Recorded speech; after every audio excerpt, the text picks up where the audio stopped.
Last time that I spoke, we were speaking about forgiving like Jesus. And it's kind of like in a series, took an example from another teacher. Today we want to talk about wash feet like Jesus. And then the next month, we'll work on break bread like Jesus. So it's a series on what we as disciples what we need to do to be like our Savior.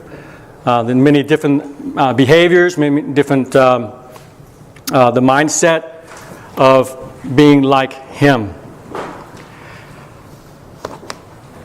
So for a start this morning, I want to kind of share with you a story about a man, who through the weeks hasn't been feeling well.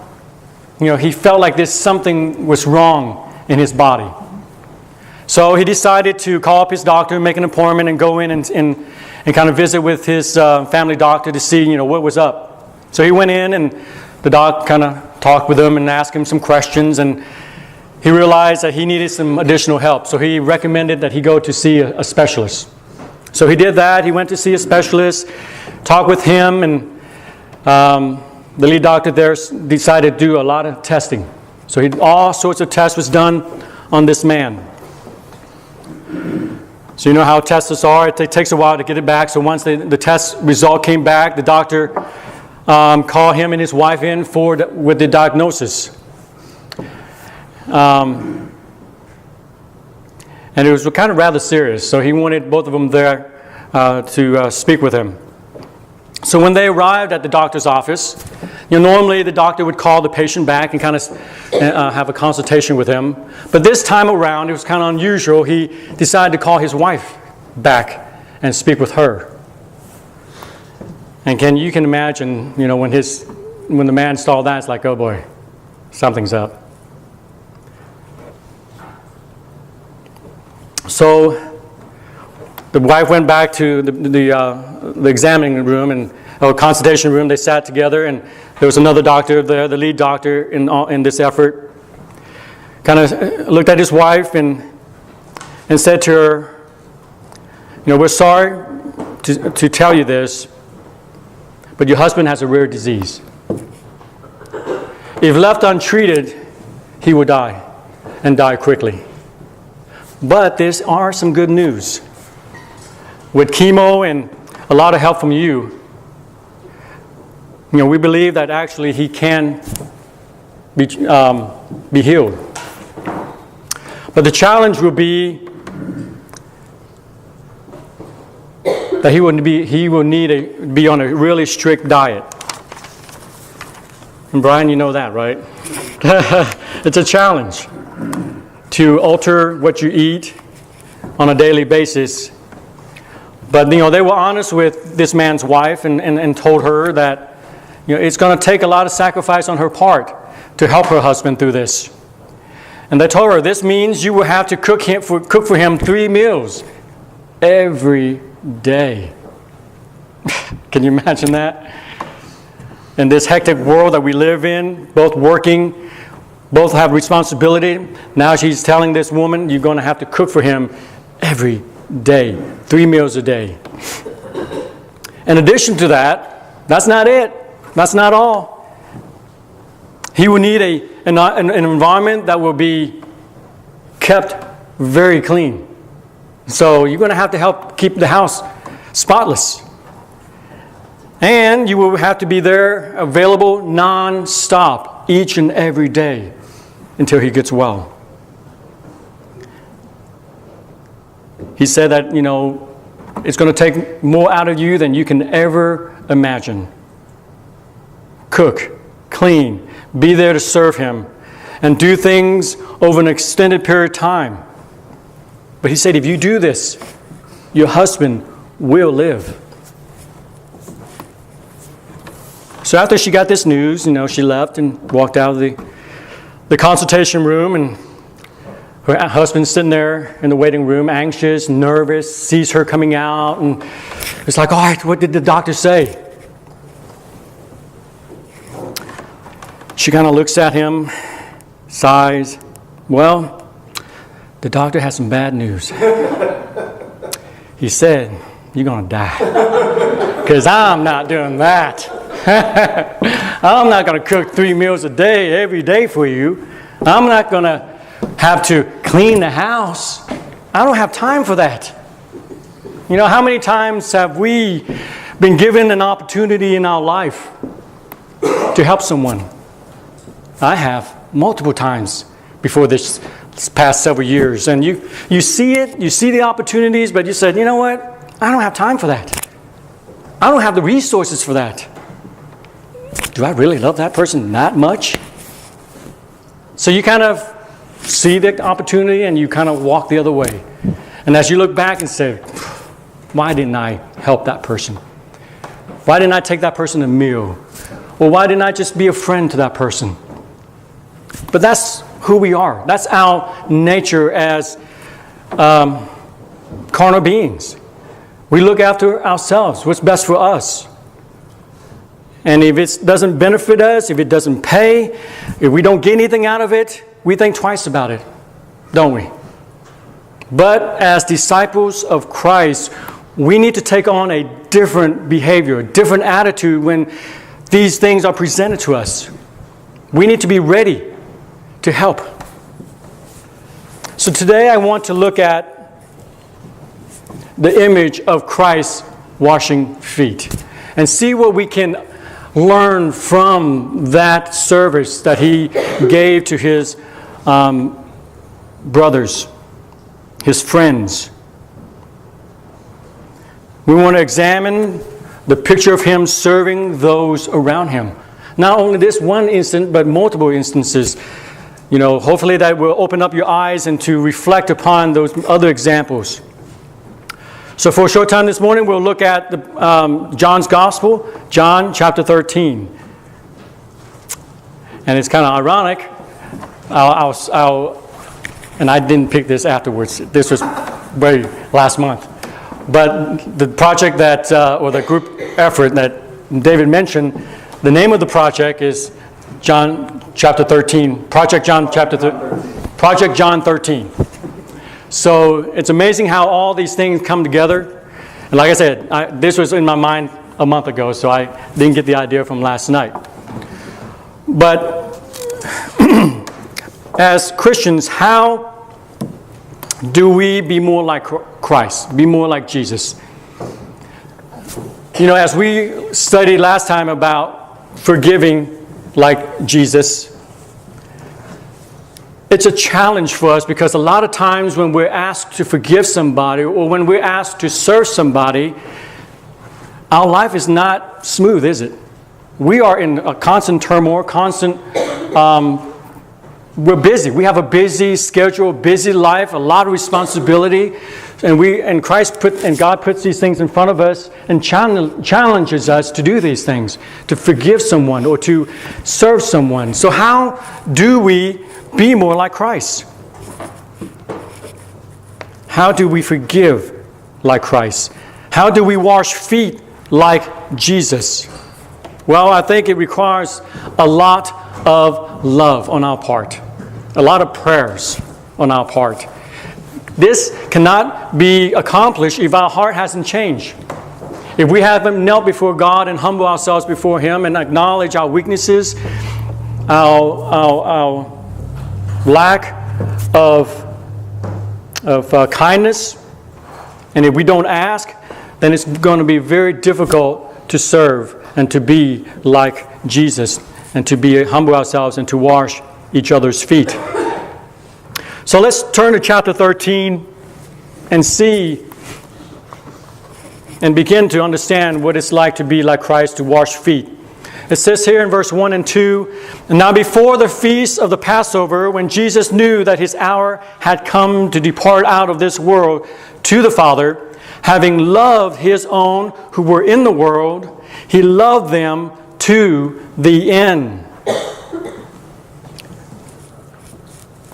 As we unpack this story and this verse, look at what it says here. Having loved his own, he loved them to the end. If you want to find the root of success as a disciple of Christ, that is the root. Love. I mean, he was in duress. He was at the time of the end of his life. But he loved them. He loved them to the end. So in verse 2 it says, during supper, when the devil had already put into the heart of Judas Iscariot, Simon's son, to betray him.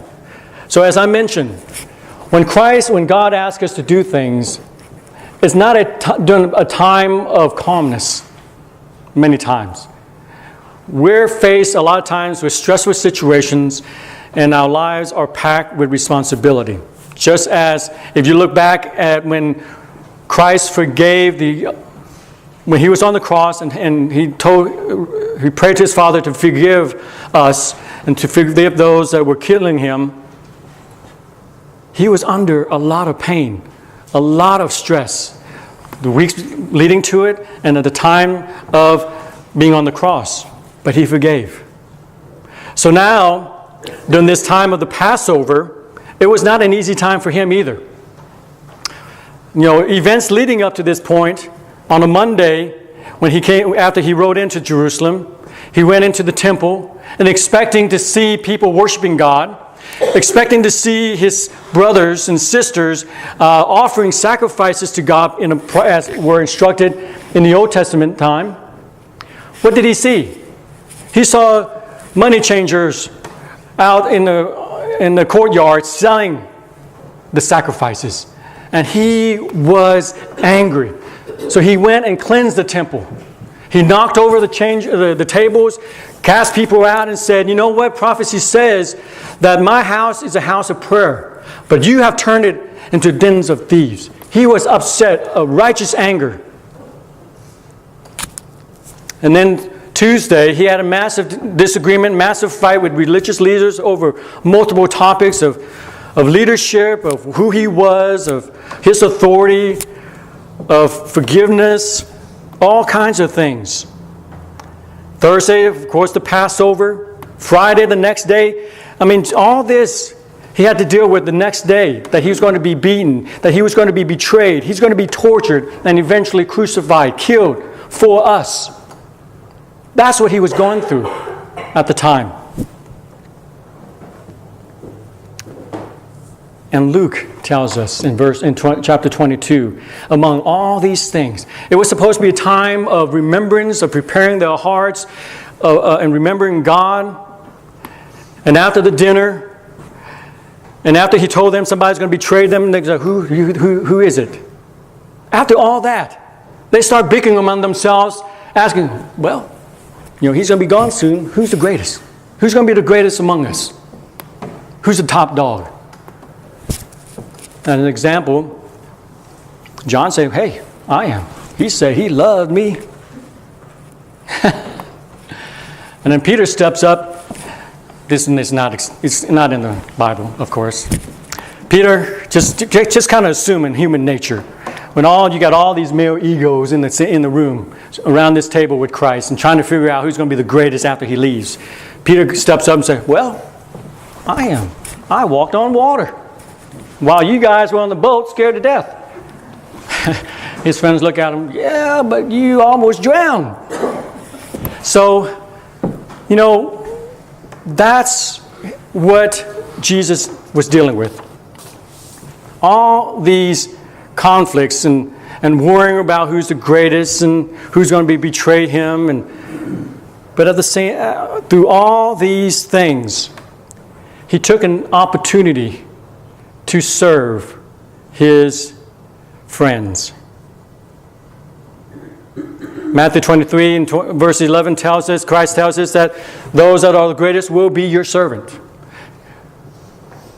Christ never did ask us to do anything that he did or wouldn't do. So as disciples, as parents, when we ask our children, we better make sure we do the same thing that we're asking them to do. So as he looks around at his friends, there's a couple of things that he saw in them. He saw proud hearts and dirty feet.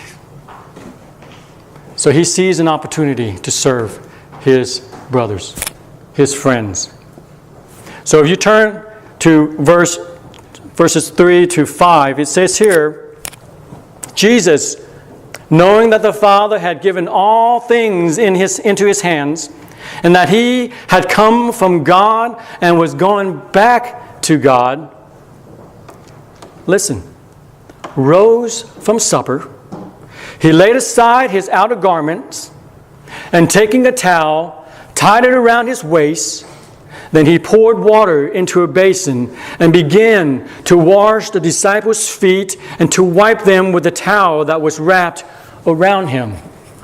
Now, understand the time. The majority of the people walked from place to place. And you can imagine, they had just sandals, and somebody probably just walked in bare feet to and fro. And cattle and all kinds of things. You kind of pick up all kinds of things on your feet. So when you walk in a person's house, our custom today is when you come to my house, if I'm polite enough, I would ask if it's cold, like today, you would offer to take their coat and hang them up, right? But at that time, when they would come into as a guest to their home, the host would offer to wash their feet. Now, know this. The host would not be the one to wash their feet. That was above, as we say, their pay grade. Okay, that was too demeaning of a task for them to do. So they say, hey, come in, let me wash your feet, or let my servant wash your feet. And all times it's the slaves in their house that would wash their feet. So just think about that. The lowest of low washing the feet of their guests. And here's Jesus taking this opportunity, seeing a need, seeing proud hearts and dirty feet, and he sees that. He says, I can do that. I can wash feet. So he humbled himself. The Son of God, the Lamb of God, the light of the world, our Redeemer, King of Kings, Lord of Lords, the Alpha and the Omega, stooping down, humbling himself before his disciples and washing their feet. Later on in the chapter you read that's like, hey, I do this for you. Please do this for others. Do for yourself, for each other. So as we go into our lives and live our life, wherever we are, we have opportunities exactly like this. Are we willing then to humble ourselves as our Savior, as our Emmanuel, as our Christ,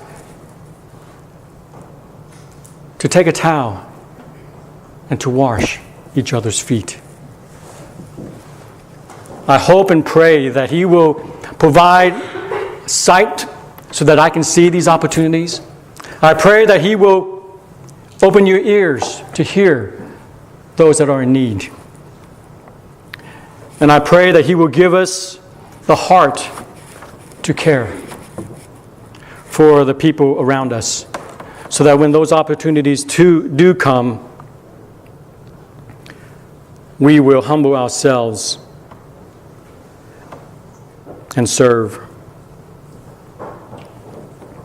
Let's look at the example, and then we'll close our study of the morning. As I mentioned many times in the past, my prayer when I was laid off a year ago, that I would act and respond differently. And He answered that prayer and started opening my heart.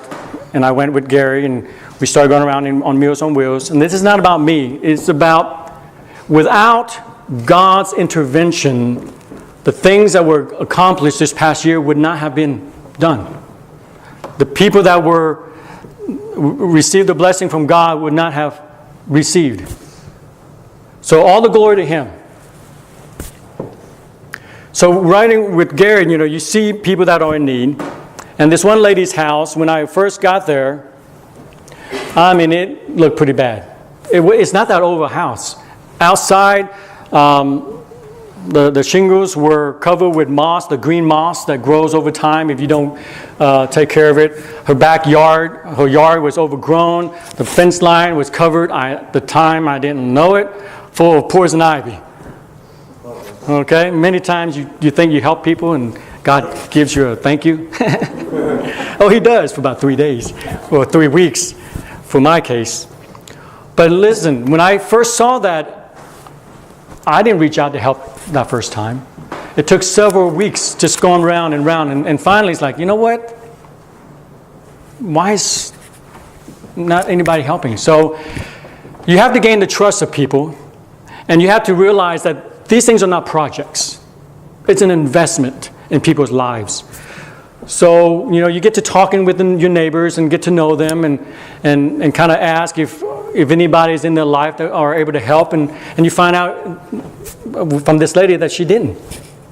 So the next time I came around and got enough courage, it's like, all right, I'm going to ask her.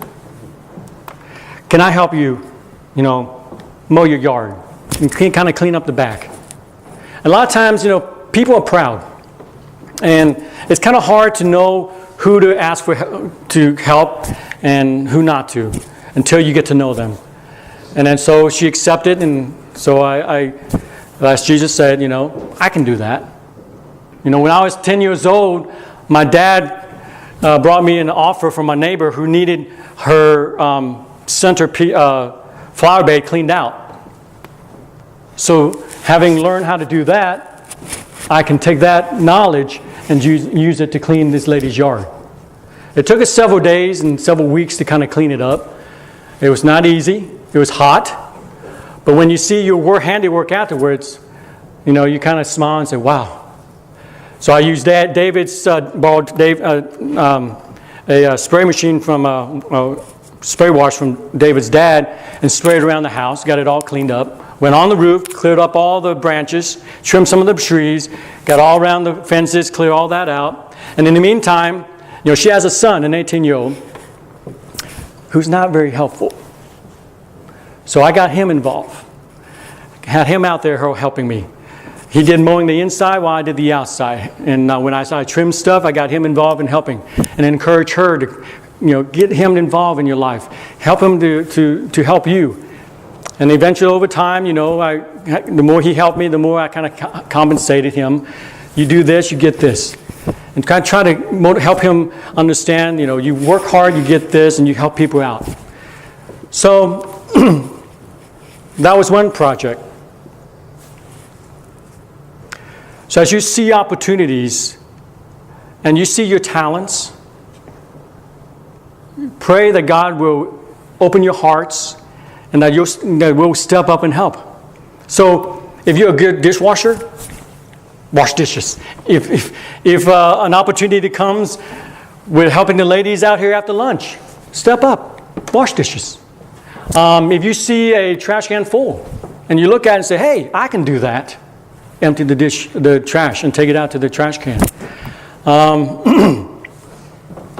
If you are able to mow and you see a neighbor's yard full of grass this tall, and you got the time and say, hey, I can do that.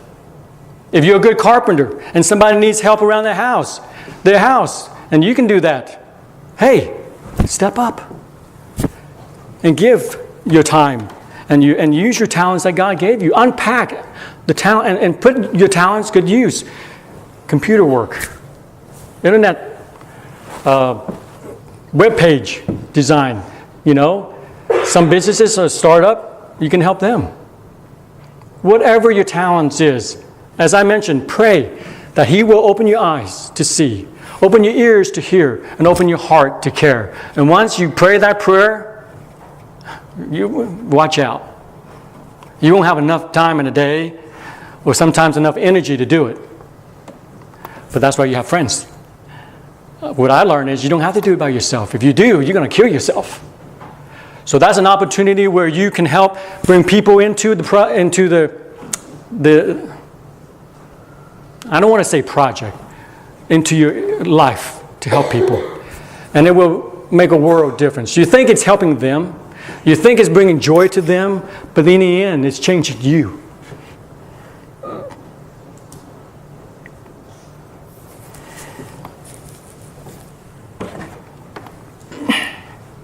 It's making you a better person.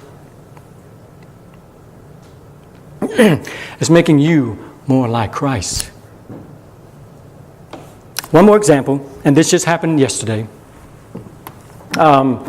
We had a little event to haircuts for the holidays.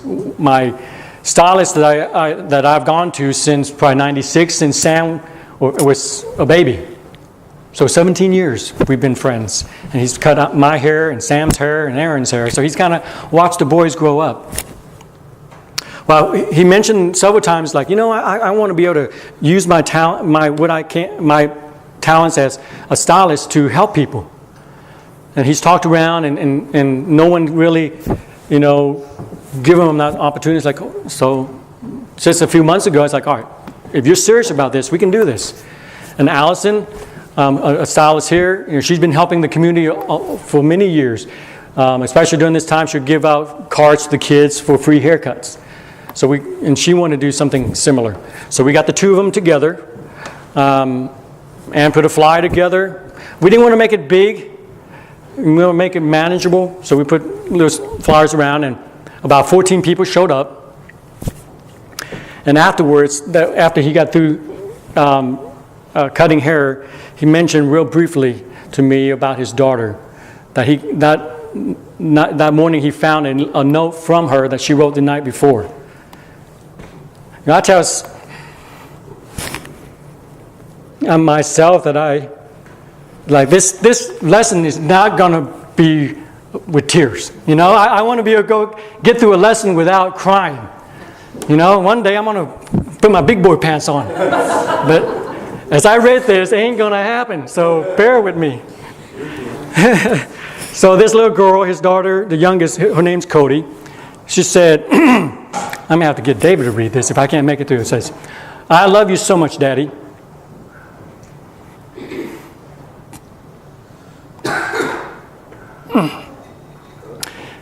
You're the best dad in the whole world. Since I won't be able to see you tomorrow, I want you to know I love you, I love and miss you. You are doing a really great thing.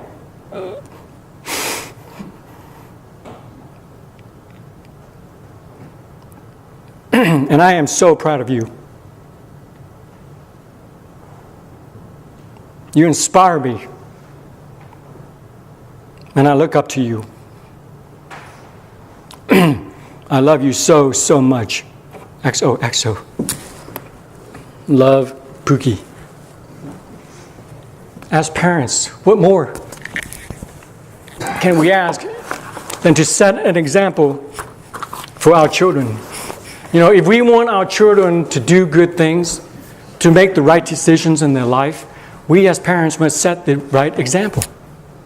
If we want our children to help us around the house, fathers, mothers, we need to step up and help each other around the house. If we want our children to be active in the community and to humble themselves and help their friends and their neighbors, then we need to step up, just like this dad did. And look at what love he showed towards his daughter. And it was just a day. He was gone 6 hours, 7 hours. But she's going to miss him anyway. And she wanted him to know how proud she was.